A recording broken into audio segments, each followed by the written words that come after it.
So look, everybody, it's Atomic here. Today's Suburban Tale is going to be about the time the neighbors got mad at us for smoking that loud pack and stinking the neighborhood up, so they called the cops on us. Without further ado, let's jump straight into it. And this video got recorded on two different mics, so this shit randomly died on me. So this story takes place during my first year of alternative school, and during this time, none of my parents were home, okay? So I had the whole house to myself. Like my dad would go on 3-day hiatuses where he was just missing in action from this house, okay? And then would just randomly pop in at random times of the day while we were smoking or some shit and then just leave.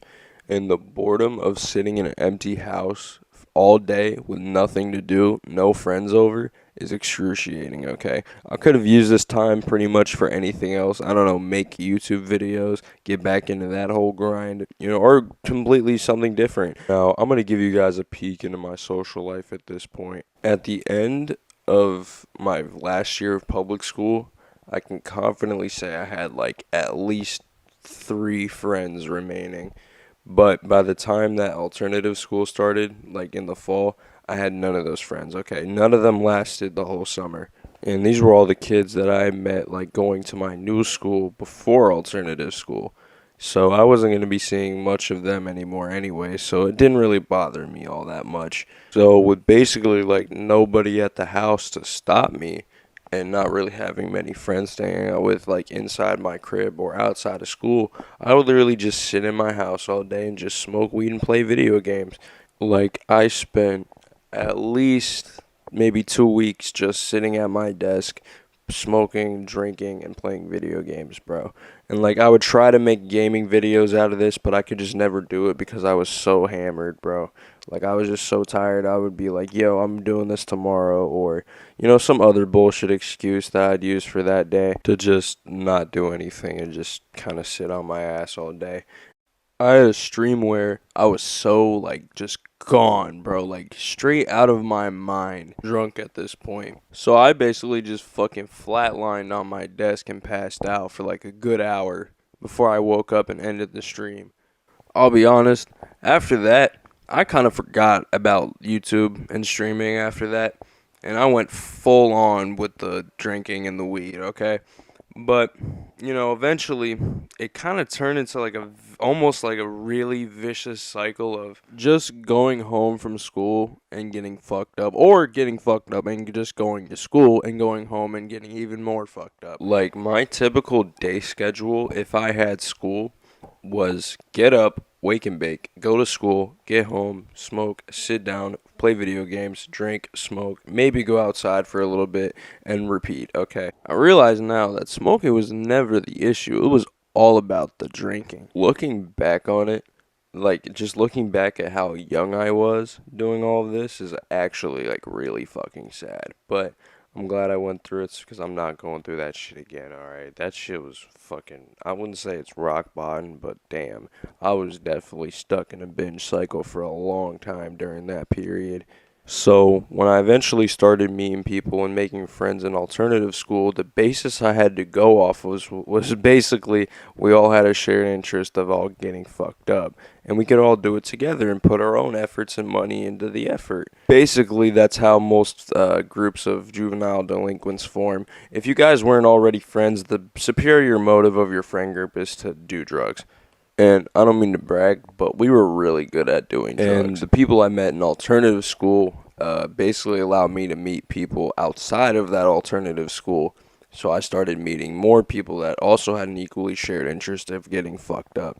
Really, what I've learned from this experience is, if you have people that just want to hang out with you just because you can get them high, drunk, or whatever, they're not actually your real friends. That's just what I took from this experience and this whole ordeal. But at the time, I didn't really give a fuck, okay? I was just taking whatever I could get. And if you've ever been in a situation that sounds familiar to this, you already know most of that. But you already know also that you don't plan out for that shit to happen like that. It just kind of happens. Before I started getting an income or a job or any of that shit, bro, I don't know how I was spending this much money without a job, okay? And the means of how we were able to get most of these substances were often illegal, okay? Not all the time, but as sure as shit not now. But at the time, we were definitely doing some shady shit to get some weed in our systems, alright? But we would literally do anything, okay? When we were out of money, like our first instinct was to go grab shovels because I live in a state where it snows like nonstop and just go shovel people's houses for a little bit of cash, okay? That eventually turned into like reselling the weed that we were buying so we could go buy more and better weed, and that eventually turned into just hitting licks on people. That's really just a long way of me saying that the trap was open, okay? Also, want to hear a little fun fact? I'm doing this video on my school fucking laptop right now, okay? Because my computer is broken, like it won't turn on. I don't know what the hell is wrong with it, so I gotta fix it. But in the meantime, I'm doing these off of my school laptop. If my school ever found my YouTube channel, shit, bro, I don't even know what I would do. But anyways, back to the story. Now, I'm not gonna lie, most of the weed that we were getting was some cheap ass mid at the beginning, okay? Like, none of us had a medical card, we weren't getting any good grass, but the quality eventually increased after the amount of money we started making. By the way, the early stages are so fucking boring, bro. Nobody hits you up. You're literally sitting there and hoping just to sell like a fucking eighth that week. We were literally making enough money just to re-up and resell, okay?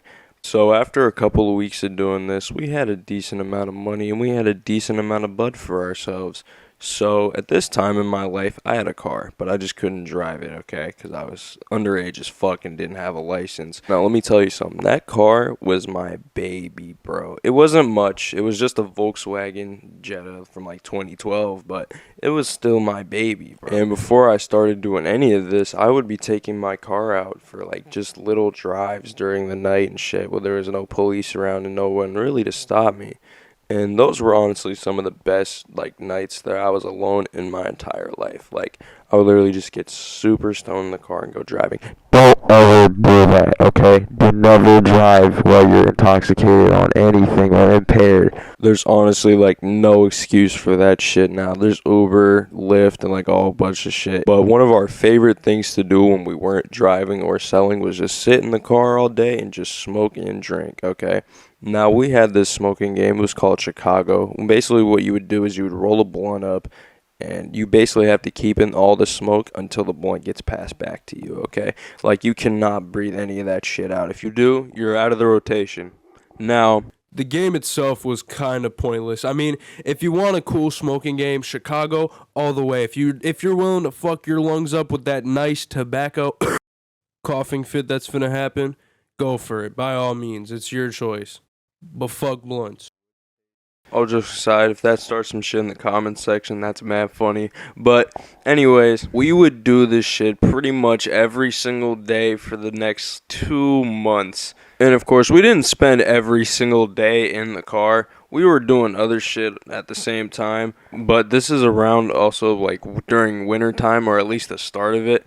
And it was getting fucking cold outside, but we'd be outside pretty much all day, every day. Low-key just outside smoking, just chilling, having a good time while making bread at the same time. It was a golden deal until one day we decided to take the car out for a little bit of a joyride, okay? We were basically facing the blunts to the face at this point in this car, and we decided to take it out for a little spin. Now, the process of deciding who the driver was going to be was probably the hardest part of the entire night. We had like a whole 15-minute argument of who was going to drive the car based on who knew how to drive the best and who was most likely to crash this motherfucker. But eventually, after like 15 minutes of arguing, we were just like, man, fuck it, we're just all going to take turns throughout the night. So we went for like a 30-minute joyride, just cruising around the neighborhood, going like at a top speed of maybe 95 miles an hour around here. Surprisingly, no cops were out this night, so nobody was there to stop us at all. By the time we got back to the house, the car was pretty much like almost out of gas entirely. Like we used all that shit up. It was half full when we first started driving. I mean, we were fucking cruising. But anyways, we parked the car, we dabbed each other up, and everybody else went back to their cribs.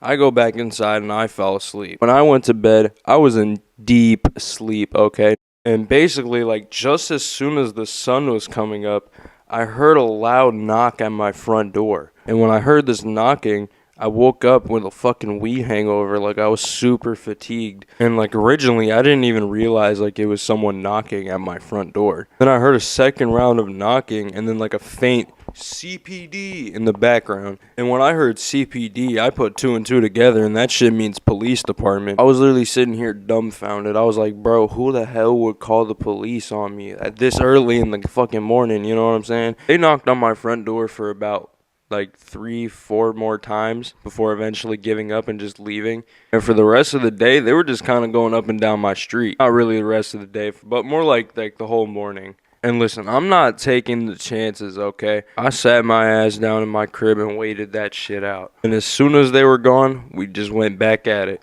Thank God nobody pulled up to my crib at that point, because they definitely would have gotten pulled into that police car. Anyways, that's a wrap for today. I'm going to have another story coming out tomorrow at around the same time, so make sure you guys stick around for that. The moral really of the story is don't drink and drive. And if the police knock on your door and they don't have a warrant, do not answer the door.